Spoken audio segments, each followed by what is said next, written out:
Fantastic. So, Mckenzie, how are you today? I'm good. How are you? Doing fantastic. Thank you so much.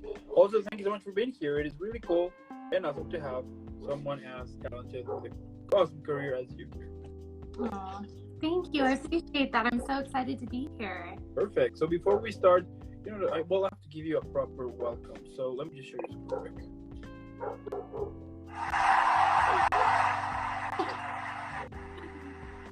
Look, Thank you. So kind.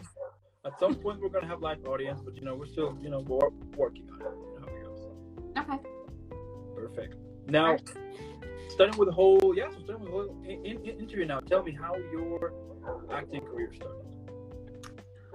So my acting career actually started, it's kind of funny. I have an unusual story because I actually started off doing makeup. So I moved to Los Angeles 2 years ago to pursue makeup. I've been doing it for 8 years. Okay. And so, I moved out there to work in the film industry. And just like being on set doing makeup, I would get directors or assistant directors asking me like, hey, we need an extra person in this movie. Like, do you want to do it? So I was like, okay. And then I started doing background acting as like just a second means of income because I could work that around my makeup jobs. Totally. And I don't know, I think because people knew I was now doing more acting, I just started getting offered some really cool roles and stuff. And so now I'm in the process of kind of like expanding more into the acting side of stuff as well. So that's just a little bit how I got into it. Okay. I did acting classes as a kid, but it was something I pursued during high school, and then I just kind of it was mostly theater, and I wasn't really into theater, and then so I kind of let that go. And so it's kind of funny that I've come back like full circle to the acting thing, and like I really didn't mean to, but it's working out. Fantastic, love it. And this year you were in the Scout. The Sea Was Never Blue. Now, like, were those some of your first acting projects? And like, what are some of the things that you can remember from from those first experiences? Yeah, so those were my first real roles in any feature. I mean, I had little parts here and there where I wasn't speaking or doing anything. I didn't have like a really specific character. And with The Sea Was Never Blue, we did have me listed as a character, but I still didn't have like much. I didn't have any lines or anything with that. So The Scout was really my first project, like where I really had lines. And I just remember being so excited to have like an actual role in a film. And for me, it was kind of a funny project because my character, like, so the whole film is actually about making a horror film. And so my character is actually SFX makeup artist in the film. Great. So for me, it was a very, very good like project just to start off as, because I kind of felt like I could put a little bit more of myself into the character and not have to worry too much about like character development. It was just a good like first starting off project for me. Okay. Mm-hmm. And how you usually prepare a character? I mean, I understand, of course, that it depends on the role and everything, but but like, what usually sets you off into this whole journey, which is preparing a character? Yeah, and I'm learning as I go. I'm actually working right now on another feature film that I have another role in, and that character is still somewhat like me in a lot of ways, but not totally. So I am kind of starting to evaluate like what's her backstory, like why is she the way that she is. You know, she's a little bit ditzy, and which isn't really like me at all, actually. People sometimes think, but it's not true. Okay. So there's aspects of her that I can't relate with, and then a lot of aspects that I can.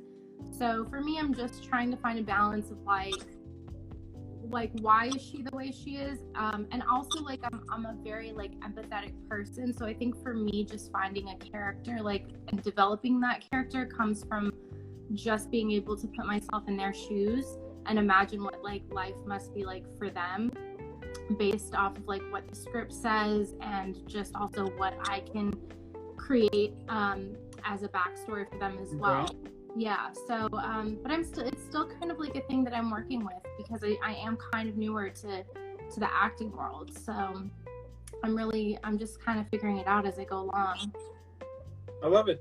That is really cool. And like, what would you say that are kind of some of the important aspects to make a relatable character? Some important aspects to make a relatable character.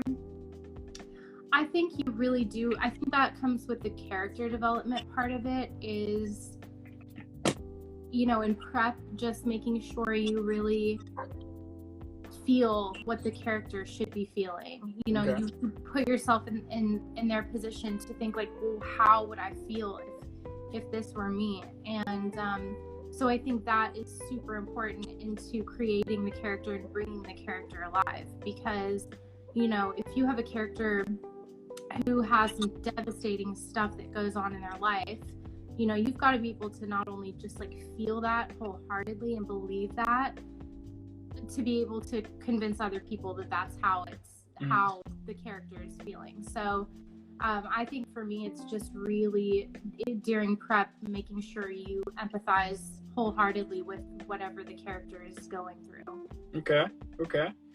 And like, what advice could you give to those who are recently started acting? That's a funny one for me, because my journey has just been so weird. You know, most people come to LA and they're like, I want to be an actor. I know this is what I want to do. I would give up anything to do this. And for me, it's just been like this weird thing that's kind of been brought to me, and I don't want to turn down amazing experiences. But I think just because I know so many amazing actors out in LA, I just think the best advice I could give is to just like stick with it. You know, if it's what you're passionate about and it's what you're wanting to do, just go for it, because life is way too short to wonder, like, what if, like, what could have happened.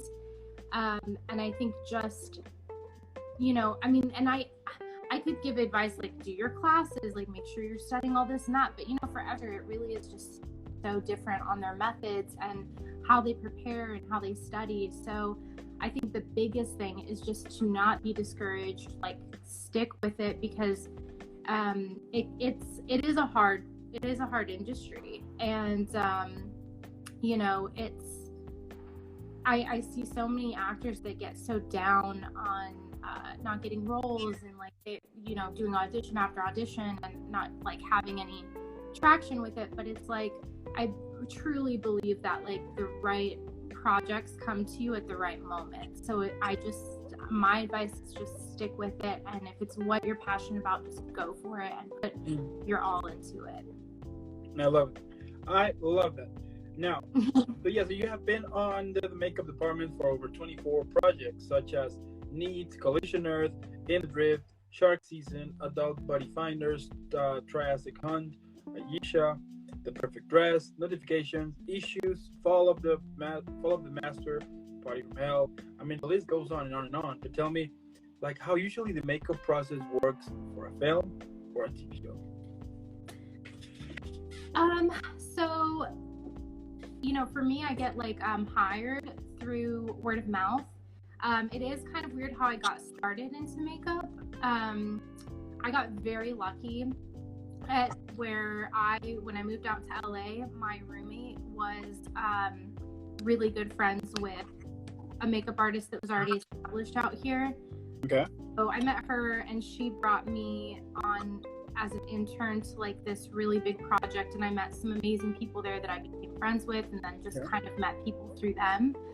And I'm always like so grateful for that opportunity. But so for me, I get jobs like a lot of word of mouth, like people just recommending me. And I'm not sure if that's how it always goes, but I just have always had that experience. But yeah, you know, you get hired, and then, I mean, there's so much prep that goes involved, because, you know, you have to read the script, and then from there you've got to break down the script into different day changes, different looks changes, mark if there's any like special effects or any physical changes. You know, the script breakdown is a huge part of what goes into doing makeup. And so then once you've got all that, you know, because continuity is a big thing, you know, that you've got to keep track of for your actors.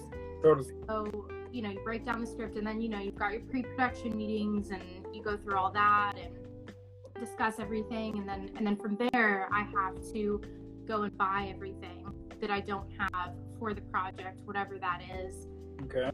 And now with COVID, it's even crazier too, because, you know, there's so much like sanitation stuff that goes into like prepping your kit for each job. And yeah, so that's like a big part of it. You know, it's like just making sure I have everything for every single actor, and making sure continuity is probably like the biggest thing to like keep up with as a makeup artist, you know. Okay. So it's there's a lot of prep that goes into it. I would say that's probably my least favorite part of doing makeup. Yeah, I said. And do they sometimes will let you, you know, to do some improv, or not at all? Yeah, sometimes. You know, a lot of the times the directors know exactly what it is that they want, but I've worked with a lot of directors that totally trust me and my work, and they're like, do whatever you think looks good. And that's always kind of nice when I have a little bit more creative freedom to do what I want. So yeah, sometimes you have that room to be a little bit more creative. And also it just depends on too, like in the pre-production meetings, that's when that stuff really comes up, where like I've already read the script and I have a vision of like what I think it should look like. And so I'll present that. But if, you know, if the directors and everybody think that's what sounds great, they'll go with that. And if not, they'll say, well, this is kind of what we were more envisioning. And it's just, you know, it's a collaboration. That's what I really love about film, is that it's all a very collaborative thing. So I love it. Yeah. That is so cool. And what do you like the most about makeup? Well, I used to do a lot of painting back in the day. So for me, it is just basically doing painting, but on people's faces. So there's a lot of creative stuff that I really like with that. But ultimately, my favorite thing, I think, is, and this is not something that I actually anticipated when I got into makeup. It's something that I realized after, but you know, I love to like help people at my core. That's my biggest thing, is that I have a very caring nature. And as a makeup artist, I don't know, it's like for whatever reason, the actors and even people on set really like trust me. And it's not even just me specifically. Like I know this is the case for a lot of like hair people and makeup people. Yeah. People just trust us because it's a one-on-one, like very intimate setting, like when I'm doing somebody's makeup. So you know, it's like I always call myself like an on-set therapist. But I love that. Like I think it's perfect for me because I get to do my art and at the same time get to kind of like listen to people and kind of help people. So that for me is like the most rewarding part about what I do. I love that plus too. And what advice could you give to those who are recently started on the makeup department? I think it's kind of along the same lines. Well, no, I guess it's different than acting, because I would say the same thing as far as if it's something you're passionate about, go for it wholeheartedly. But with makeup, it's like I can say 100%, like make sure you're practicing, whether that's on yourself, whether that's on friends, post it, like put your work out there. That's one of the biggest things I can say to any artist starting out, because that's what really got my career kick-started, was having like a visual for people to see, like this is what I'm doing. And the thing is, the more you put your work out there, the more you're on people's minds as well, you know, because I started putting more of my work on Instagram, and then I had people reach out and say like, oh yeah, hey, I remember, you know, Mckenzie, she's a makeup artist. I just saw her post, like you should use her for this. And so that's probably the biggest advice I can give, especially with makeup. It's like, I guess with anything, practice makes perfect, but especially with makeup, like from where I've started to where I'm at now, is a big difference. And it's because I've been doing it for 8 years and I've been practicing and keeping up on my skills and stuff. So yeah, but again, it's the same kind of thing. You have to be very dedicated and you have to just keep pushing, because in general, it's just not an easy industry. And there's going to be times where you have work, and then there's going to be times where you don't. And you just have to I like to use my downtime to still push myself in whatever areas I can, so that I'm not just letting those, like, that downtime go to waste, you know? Yeah, okay. And if you could describe your career at the moment, of course, but on a movie, TV show, book, or play, what would be the title of it? I thought about this one. I kind of want to say that it would be called Working Nonstop but Still Broke as Shit, or something to that effect.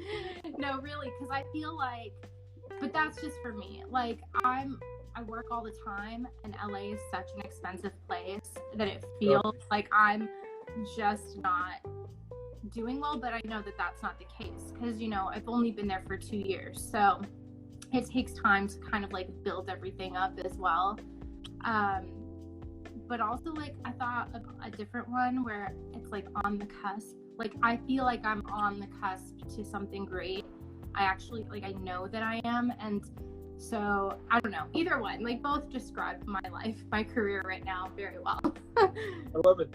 I love that. And if you could describe also your career, but on a drink, which one would you choose?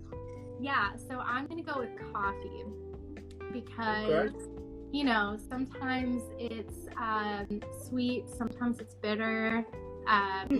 Yeah, sometimes it's sweet, sometimes it's bitter. It's not necessarily always the best thing for you to drink, but I love it, and for that reason I'll never stop drinking it. So I guess I kind of like associate that with like my career. Like, you know, it's hard, you know, but I love it so much, and that's like, I'll never stop because I just have such a passion for it. So yeah, I'm gonna go with coffee on that one. There you go. And like my last question here, what motivates you? You know, we all have those days, right? In which we just want to quit. You know, we just want to stop what we're doing. We think it's a waste of time.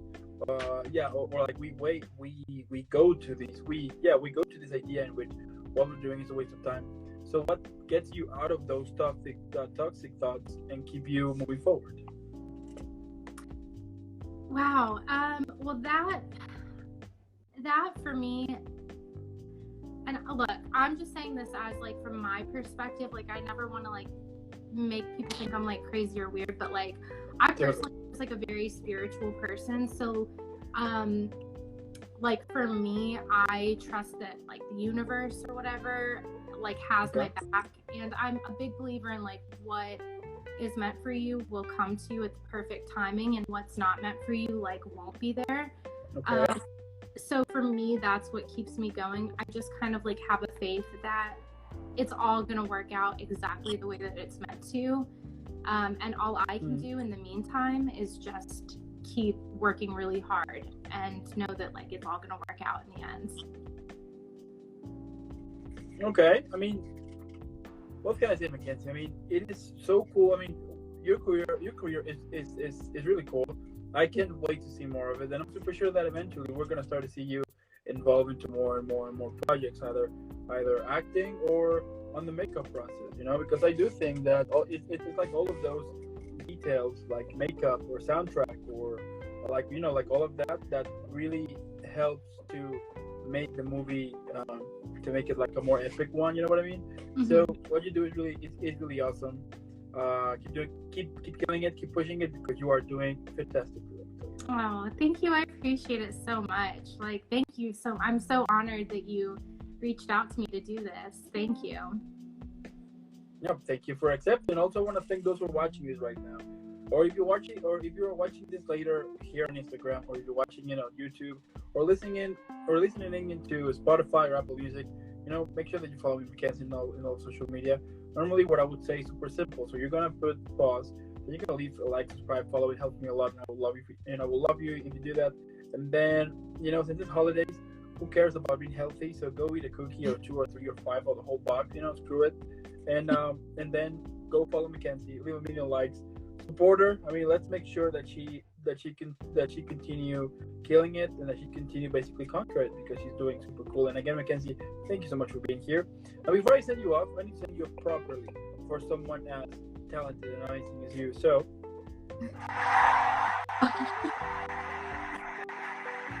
Thank you, Dan. You're awesome.